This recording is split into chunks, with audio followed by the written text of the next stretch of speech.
Namaste and good morning, everyone. Let's start the class with the prayers. Om Guru Brahma, Guru Vishnu, Guru Devo Maheshwara, Guru Sakshat Parbrahma, Tasmai Shri Guruve Namah.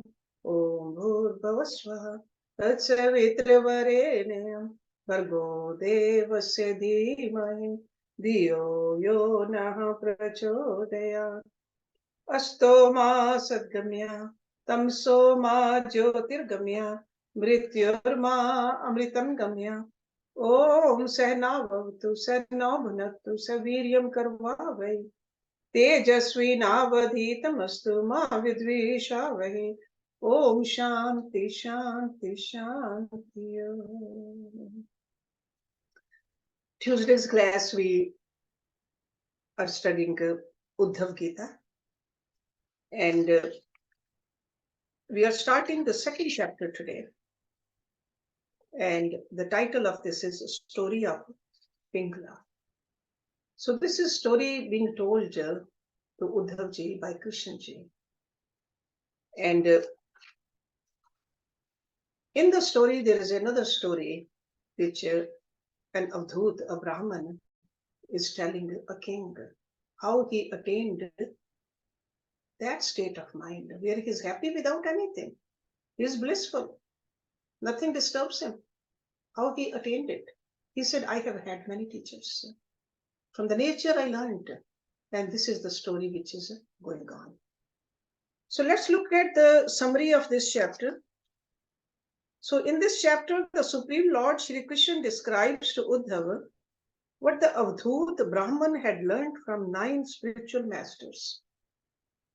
Beginning with the Python, the Avdhut Brahman narrated to Maharaj Yadu his experiences as follows. Number 1, the lesson to be learned from the Python. It is the duty of intelligent persons to remain engaged in the worship of the Supreme Lord while maintaining their livelihood with whatever is easily available by the arrangement of providence. Even if no food is available, one who desires to worship the Supreme Lord should think that whatever is destined to him will certainly come, and that he should not waste his precious time uselessly endeavoring for the bodily necessities. In this way, he should maintain himself like a python who does not endeavor for food. This practice will enable him to meditate on the Supreme Lord with undivided attention. Number 2, the lesson to be learned from the ocean.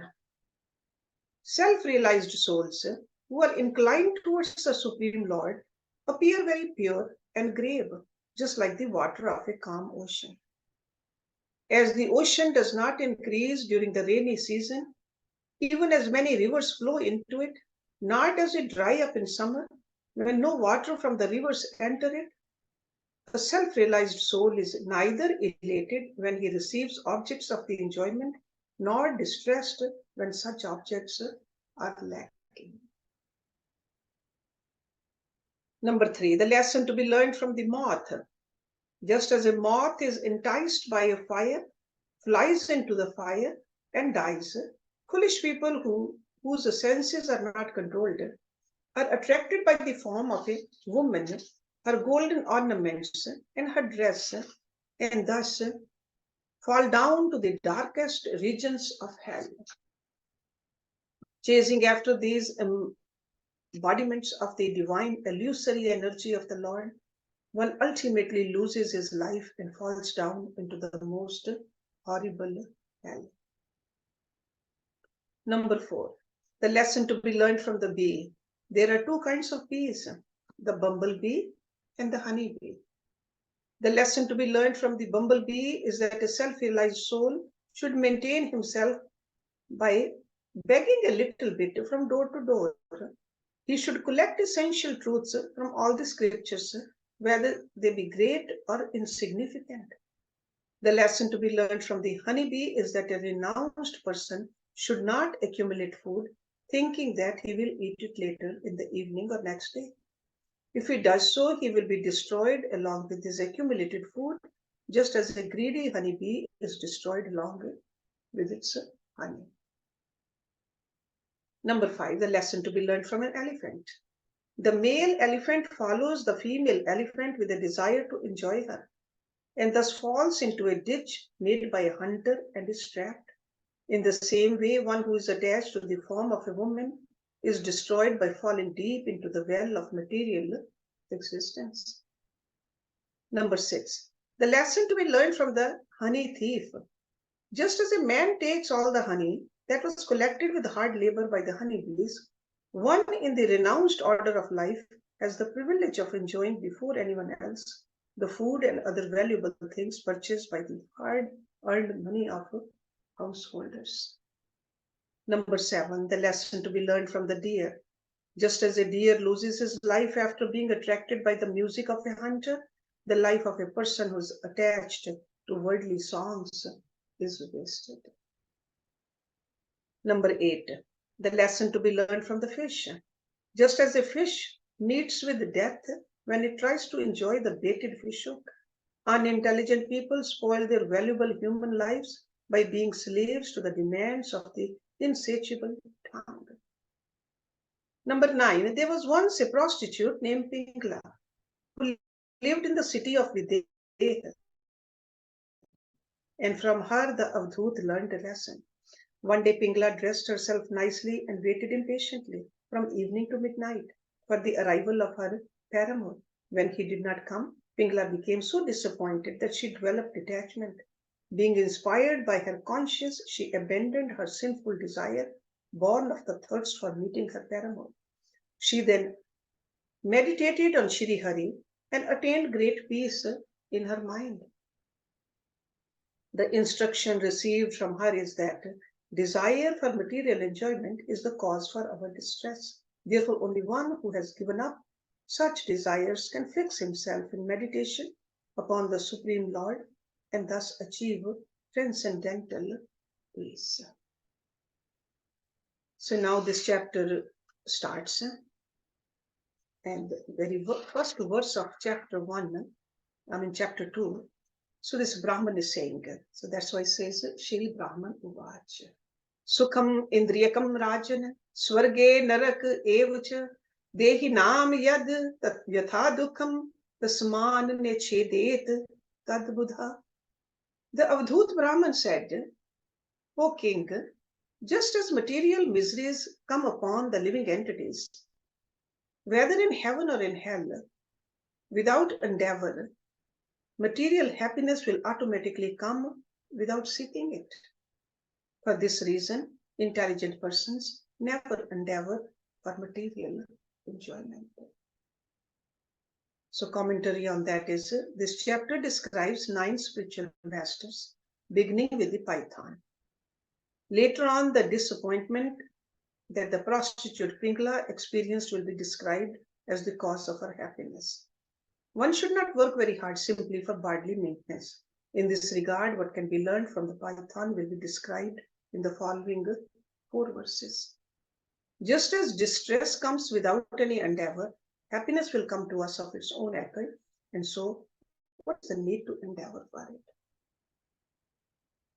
Intoxicated by material enjoyment, the conditioned souls try to gratify their senses by contact with temporary material objects.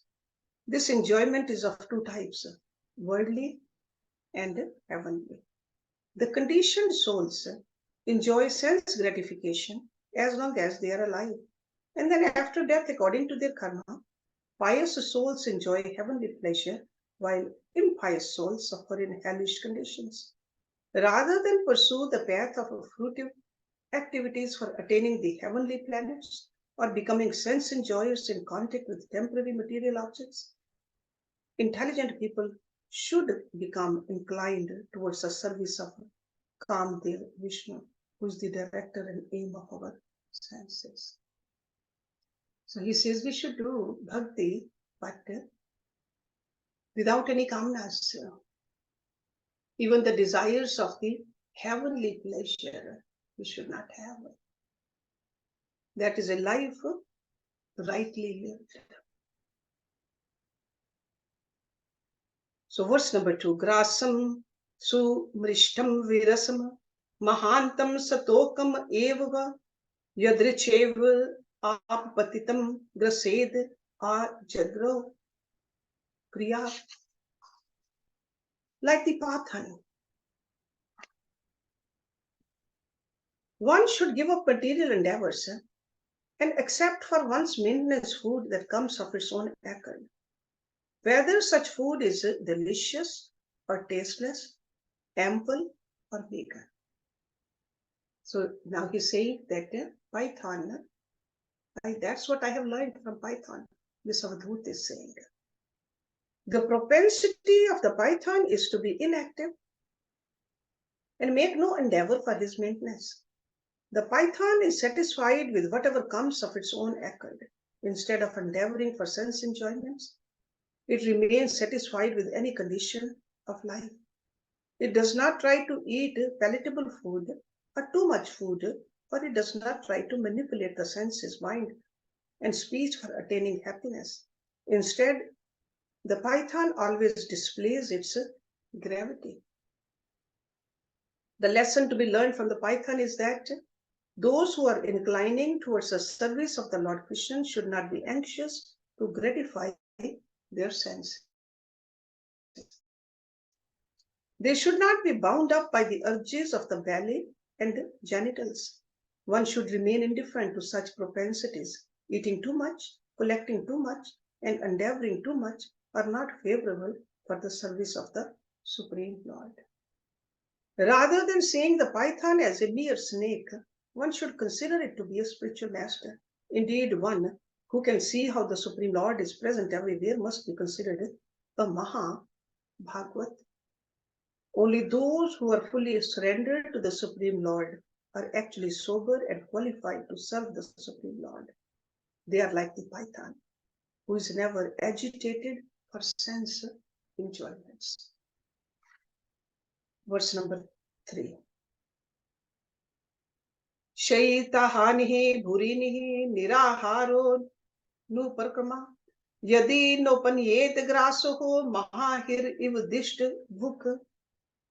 If food does not come of its own accord, a saintly person should simply fast without making any endeavor to fill his stomach. He should understand that his fasting is the arrangement of the Supreme Lord. Thus, following the example of the Python, he should patiently wait for the Lord to supply him food. Okay, so this is like coming from Avadhut. He has gone beyond these 4 ashrams, 4 stages of life. So we cannot follow this. But still we should learn something from it, that we should not run after the sense gratification. Sure, we should do our duties, but this is the condition of that Avadhut. That's why it's called Avadhut. And that's why you don't find too many Avadhuts in the society these days. There might be in the jungles, but in the society you won't find people like this. Because majority of us are running after the sense gratification. But if we stop that a little or reduce that, spend that time worshipping Lord or doing the seva, that will be much better. Then we are moving towards this stage, but we are not there yet. Verse number 4. O jaha sahobal yutam vibhradeham akarmakam shyano vit nidrash nehet indriyavan api. A saintly person should remain in a peaceful condition of life by giving up all anxiety with regards to the maintenance of his body. So the key word is the anxiety. And anxiety is in the mind. Even while working for our family, we can at least do that. Don't be so anxious. So a saintly person should remain in a peaceful condition of life by giving up all anxiety with regards to the maintenance of his body. Even though he may be very sound, both mentally and physically, he should never attempt to accumulate wealth like a materialistic man, but should always remain fixed in his real self-interest. One should give up lethargy and always remain awake to his real self-interest by engaging in the devotional service to the Supreme Lord. Self-interest means it's like knowing yourself, who you are. One should not waste time accumulating more and more material assets. In this way, one should follow the example of the Python. Okay, so whatever level we can practice it, we can learn detachment.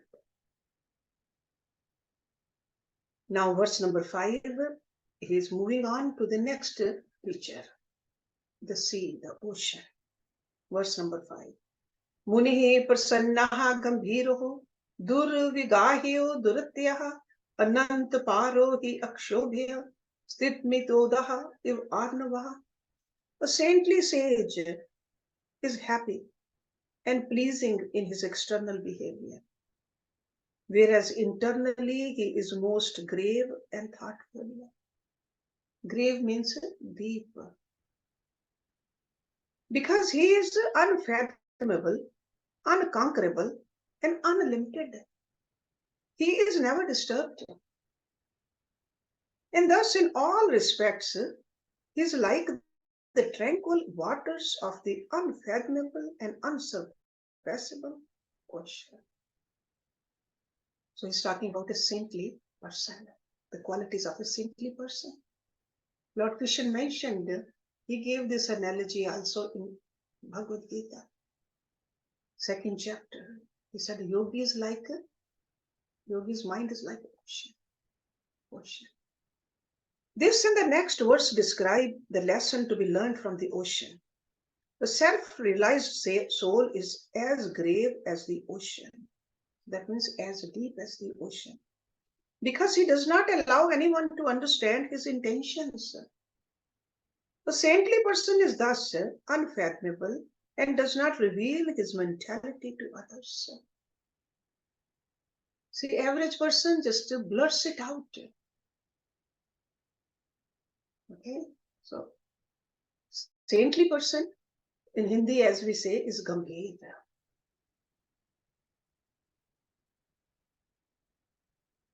He is unconquerable because his prowess is difficult to overcome. He is insurmountable because even when put into great difficulty, he does not waver from his determination to remain in Krishna consciousness.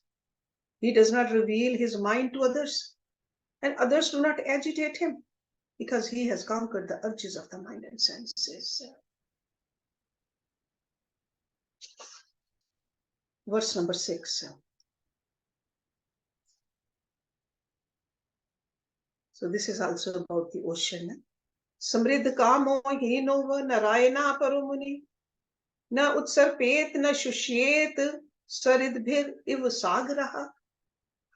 During the rainy season, raging rivers rush toward the ocean. And during the summer, the same rivers contain hardly any water. Still, the ocean does not increase in size during the rainy season, nor does it rise up in the summer. Similarly, a saintly person who has accepted the Supreme Lord as his goal of life should not become overjoyed when he receives material opulence, nor become morose when he has nothing. Even though during the rainy season the swollen rivers rush into the ocean, it does not become swollen. In the summer, the ocean does not dry up due to lack of waters from the rivers, which have become shallow. Similarly, the transcendentalist should not become joyful when in a materially prosperous condition and should not lament when he finds himself impoverished. Actually, the devotees of Lord Hari who are fixed in devotional service feel the sweetness of the service and lament when they feel a lack of devotional service. So the mind of the devotee who is always absorbed in devotional service is unfathomable, like the water of the ocean. Just as the ocean is very deep and therefore insurmountable, foolish conditioned souls are unable to understand the grave heart of a liberated soul. Those who are wise and are therefore inclined toward the Lord's service and who desire their own welfare should become as grave as the ocean by minimizing material activities. They should not become disturbed and restless like ordinary foolish people. Although the water of innumerable rivers constantly fills the ocean, it remains unchanged. Just as devotees of the Supreme Lord, who are liberated souls, never are disturbed, even in the midst of a calamity. Okay? So this is the message he's trying to give us. Control yourself. Learn from the ocean. Verse number 7. Now he is giving an example of the moth. Drishtvaha Istriyam deva mayam tad bhavir ajitendriya parlobhitaha patyehe andhe tamasya agnav patanguvat. Those whose senses are not controlled feel attracted to enjoy the form of a woman, which is created by the illusory energy of the Lord. Thus they fall into the darkness of material existence, just as the moth, maddened by the fire, rushes blindly into its flame. So when material beauty, especially the form of a woman, attracts a living entity, he becomes captivated. This is what is to be learned from the moth. It just goes towards the fire and burns itself. And this is what we do when we just run after the beauty and the sensuality. And it's not only for the men, even though it's talking about one gender, but it goes for both. Verse number 8.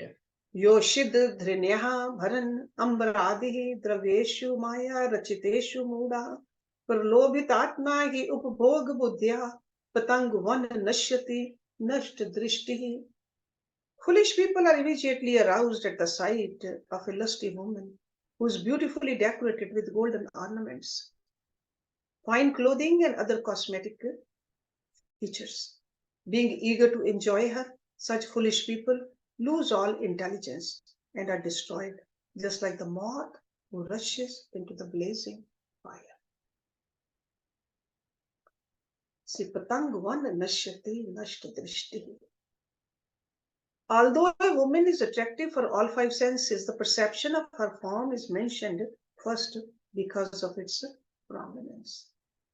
The conditioned souls who are averse to the service of Supreme Lord are so attached to the sense gratification that they always remain in the association of women engaged in their service.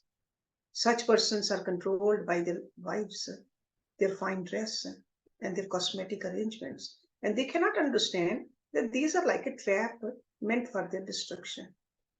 Foolish people who are driven by the desire to enjoy the objects of the senses, which are created by the illusory energy of Lord Vishnu, consider themselves to be enjoyers, just like moths attracted by a blazing fire.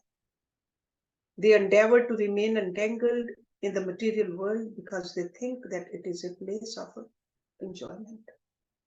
These restless and uncontrolled conditioned souls are attracted by the glaring form of material beauty and madly run towards it, just as a moth rushes towards a blazing fire.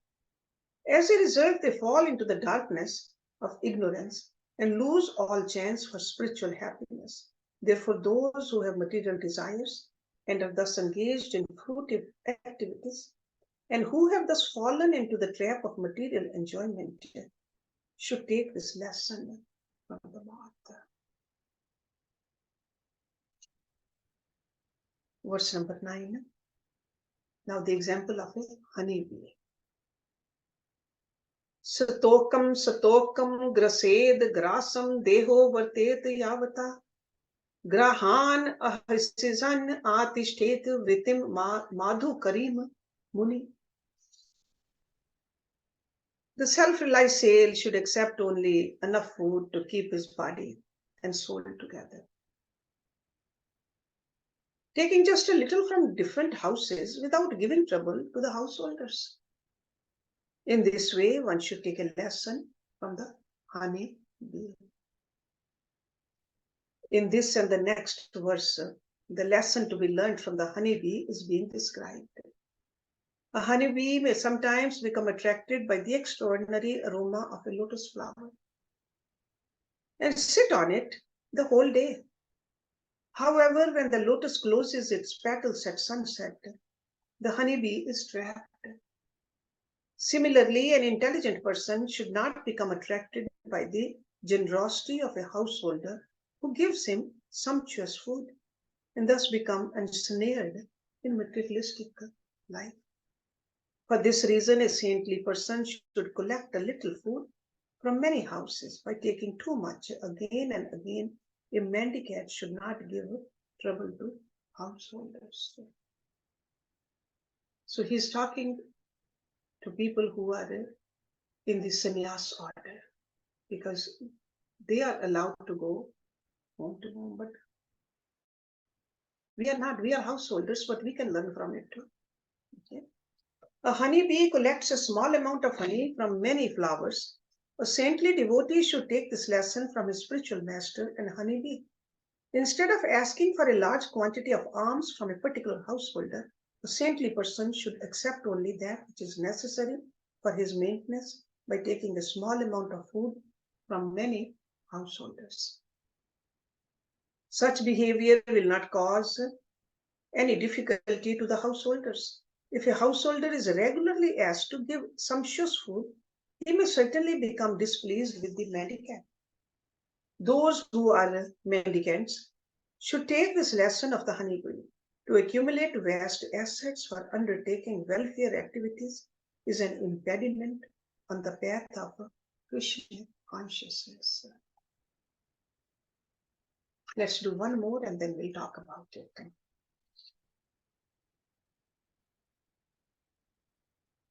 Anubhyasya cha mahadbhyascha शास्त्रेभ्य कुशलो नरा सर्वतः सारम आद्यात पुष्पेभ्य इव षड्पदा. Just as a bee takes the nectar from all kinds of flowers, similarly an intelligent person should take the essence of all the scriptures. One should follow the example of the honeybee, accepting only the essence of life. An intelligent person should be prepared to take lessons from all religious scriptures, whether they be big or small, just as a honeybee collects honey from all kinds of flowers. The symptom of an expert person is that he is able to extract the essence from both the small and the large sources of knowledge. To collect the essence of the flowers is the act of an intelligent person and not the taking away of the entire plant or bush. This is the lesson to be learned from the honeybee. An ass carries heavy loads but is ultimately cheated, whereas the honeybee, rather than carry the burden of a garden of flowers, simply collects the essential nectar from the flower. By carefully noting the difference between the ass and a honeybee, an intelligent person should extract the essence from all scriptures that are favorable for the cultivation of devotional service. One should not be like an ass, carrying a heavy burden of useless knowledge. It is often seen that people deceive themselves by discussing useless topics, such as Shri Gaur Sundar's disappearance and his traveling to Dwarka. So this must be his life story, that he left. Because a lot of saintly people, when they see that their time is being wasted, they just leave. Because they know the real purpose of life is to attain the Godhood, not to get into these useless discussions or waste time. So we'll stop it here. We have done 10 verses. So Om Purnamada Purnamidam Purnat Purnamudachyate Purnasya Purnamadaye Purnameva Vishishyate. Om Shanti Shanti Shanti. Thank you very much.